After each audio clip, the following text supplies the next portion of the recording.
هاي، بدكن تروحوا على نعمان كاربنتري؟ مشوا معي في طريقين. أول طريق بتمشوا من دوار الشراء باتجاه شركة قديشة، بتوصلوا مقابل خردوات نعمان وبتلفوا لورا مصنع الخطيب لتوصلوا لورا مركز HBC.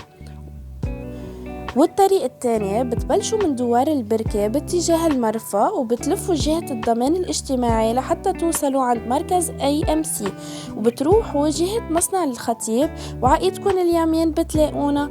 وأهلا وسهلا فيكن دايما.